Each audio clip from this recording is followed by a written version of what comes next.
Now to China, where a population gender imbalance is causing the government to worry. According to statistics, China is missing some 30 million women, which means by 2020 there'll be about 35 million single men in need of a bride. It's a direct consequence of the one-child policy that led to families preferring boys to girls. But the shortage of women is now beginning to change attitudes among younger people. It's a story that's being covered by Marie-Claire, and in cooperation with the magazine, I'm joined now by their reporter, Emmanuel Isles-de-Watt. Emmanuel, thanks very much for being with us. Now, under law, medical staff are not supposed to tell parents the sex of their child when they go in for a scan. So how do they get around it? Basically, they establish a code with a doctor, and if he raises an eyebrow, it means it's a girl, or if he doesn't, it means it's a boy. And there's also ways around the writing the reports, and they change the punctuation. So there are ways of knowing whether it's a boy or a girl, although it is now absolutely illegal to abort if you're pregnant with a girl. Now, why are things changing? Because the whole country is changing. It's the country of contrast. You have 1 million millionaires and you have 99 million people living with $1 a day. The whole country is evolving. You have now more people living in the cities than in the countryside. That happened just last year. It's industrialized. It's growing fast. And the skills, the rural skills, which were so important with men, are no longer that important. In work, in factories and workshops, women work just as well.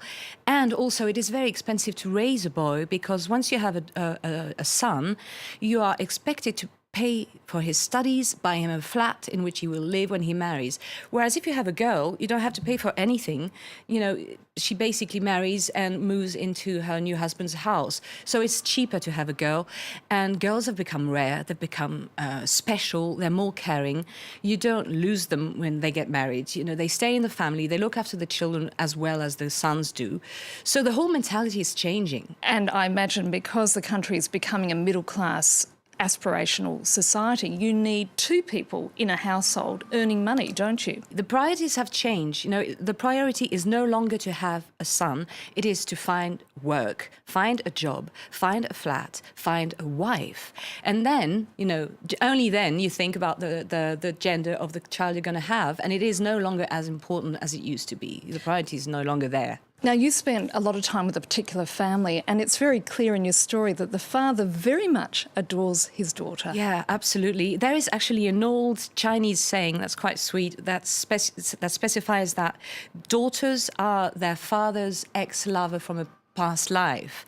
And is that really? Yes. So, and I really saw that sort of happening, because the men are just in love with their daughters. They fuss over the daughter much more than they do over the wife.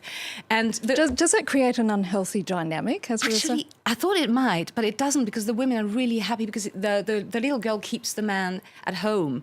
He who used to go out and come late from work and dinners and stuff comes home. He checks the water temperature for the bath. He's really involved. So actually it doesn't. Now, that you also notice that there's a sort of change of attitudes between generations, with younger people much more accepting of sort of the equality of women. Absolutely, yeah. And it was interesting to witness that, because in Chinese apartments, you usually have the in-laws that also live there.